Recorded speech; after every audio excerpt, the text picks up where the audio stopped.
Mana yanjye njye ntabwo nabye papa wanyana yimbwa wowe w'amakuru yawe uvuye he tugenda unyereka ibyo mwansige wambwa ejo bundi ntabwo bamariyemo igitoki ndakwereka ndetse sha wanyana yimbwa n'amasari papa wabiri papa yagiye he ko manyo tugende ko manyo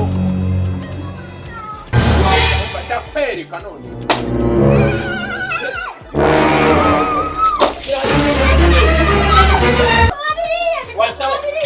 ni muri mu cyumwa cyo muri mu cyumwa cyo je papa genda ko nabyembe nanjye safura ufite mu gakomba uri murankurikira umwana umuhori ako nge ni gutari wenjye nako nabyemera ariko nanjye kwa nkubize papa undi kiraki cyo kagegera ubona mukuru wawe tuzamushobora ko n'akamuna n'akanwa n'akazuru n'akana n'abya ubu ide yacyo iki kigoryi cya turaza kubona abagegera umva we giye kujya mu kabari mu kanya ninza utari warahisha kagende mukakwira komanyo ndabiyamye mwagegera uri kuri iyi nzu murayigaruka mara uko muzana isafiya yibi mwamapera urase sha ndanahita ndongoreramo kugira ngo mbereke komanyo mwana wanjye rero niwe ndazenguruka ahantu hose ko nanawe tuzi ahantu ukora abantu nkora ni mu ariko mboneye nawe uzi mana yanjye nuko ari ahubwo nabonaga barambabaza barandangira ariko nawe undi nabuzanukura imbaga byinshi mu baturage n'ubundi byashoboka abantu se ukorera ubundi bari yagiye ku kazi ataha karese cyangwa nitayire nawe ari muzi wenda agiye kuza kamutegereze ho gato ngo jyana icyo gikapu nyine unzanire n'ibijyo niriye ndikumva n'inzara iraciye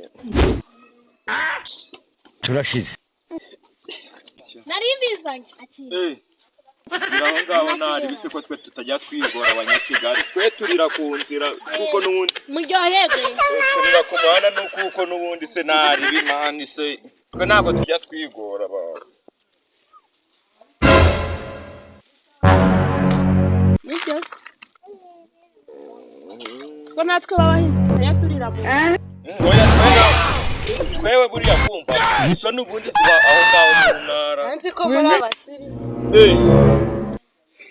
aya ngo nagura ajya yewe bona peti ngeyo ndajya mu modoka rwose kuko ntibyamurira nabi uryoherwe rwose aho tubona aya wanjye ubugari kandi niyo ndi bugenda mu modoka ntabwo waretse se uryoherwe rwose ninde uri gusuhuza uwo muntu yego yemwe aha muraho amakuru yanyura amakuru twaye turi meza yego mubayeho baraka ye iyo ari kurya habe no we niko tuba tumeze weho kumva niko tubayeho intongi ubasanga we kumva bano ngaba ni mwene bamwe kuma ubungubu wasanga nyine uyu nguyu ari yego ko Marine uyu akazaho kugira ngo abisabe yubimumu erega babandi b'Kigali ubundi bano ngaba baba yuko ari nyine babandi nyine yego kazuba bamwe bwatiri ndi bankuru umugi byose I want problems always ubu wasanga afite n'ibitsatsi buretse ndebe nago byabura iyi rwose God ini wa marine navuga kubwira wa mu marine yego cyane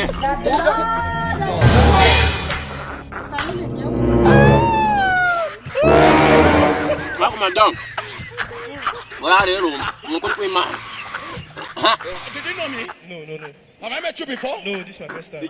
My first time coming. You say what? nawe ndi kazumu Your first time coming. byabirukana muri no Kigali bageze ngo iyo natakugwaho semaye nagomba ndoroshye yo bake wasanga n'ubundi bariye gace bitakuri uyu munsi kiyede cyari cyabuze umugore wawe nta mugore cyangwa ugira oya mureke kumva mureke abo kazungu ndahita mwohereza ku kazungu we kuyavoma ndabona na Kazungu. Reka Kazungu. ntabwo yarya ibiryo bingana Kazungu. Kazungu. ngaje Kazungu. Reka Kazungu. Nambe yafashe. Ngira ngo none aha tuvuganye ngwiki Yuko ndamara kujya ngasubira iwacu mu cyaro. nakubwiye ibiryo byanyu urangije kujya wabiguze Akose bararo Kazungu burarira nuko ijya mufata. Ariko Kazungu buretse ga. nyine twari tuvuganye Nyere ku mugabo wabonye ndi kujya ibiryo byawe. Bere nuno mudamu mata igera hano. Igera hano gose no kuri kwima. Kazungu dore amaze oya reba I don't want peace.